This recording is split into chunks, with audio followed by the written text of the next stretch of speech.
Well, so I wonder what's going on now. There was at least, oh, I don't know, seemed like at least a fire truck and about a dozen people. A lot of them seem to be wearing uniform. My vision's not always that great, so I couldn't necessarily see that far.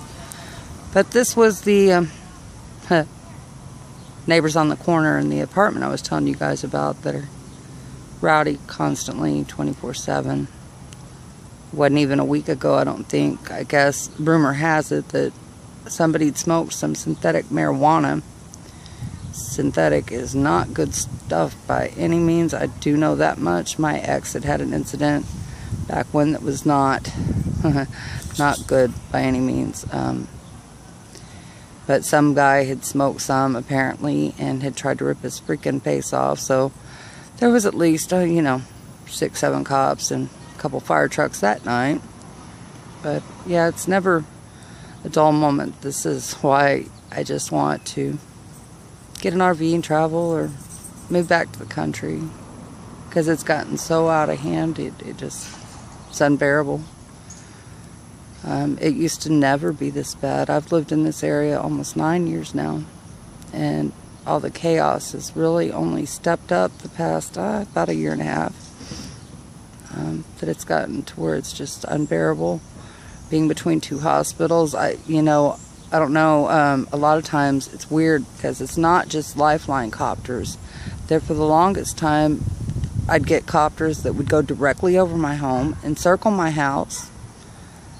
And when I say encircle it, it was like they'd go completely around it in a circle for like a dozen times. And that was more than once a day. And, them being between the 2 hospitals, it's just constant ambulances, fire trucks, sirens, revving of motorcycle engines. One guy has to go right in front of my house and rev up his engine, and he does it, gosh, many times a day.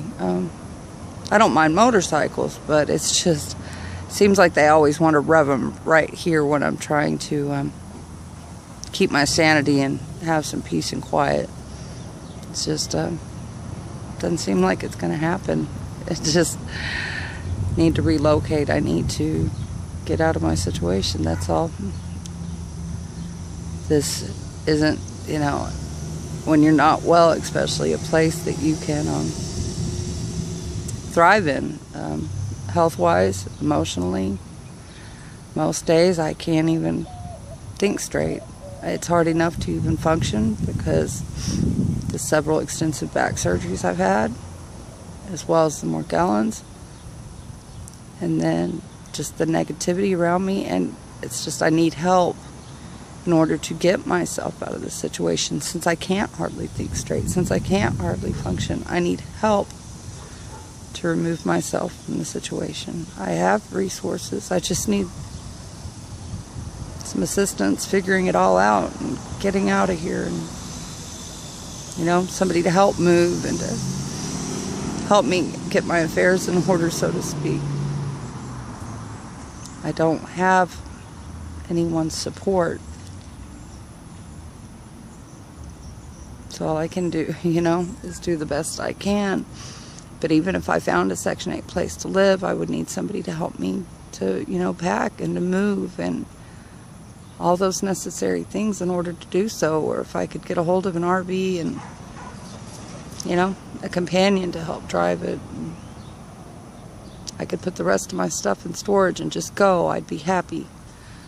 I'd be happy just to travel, I get a monthly income. It may not be much, but it'd be enough. I know I could do it if I just had a companion, a friend.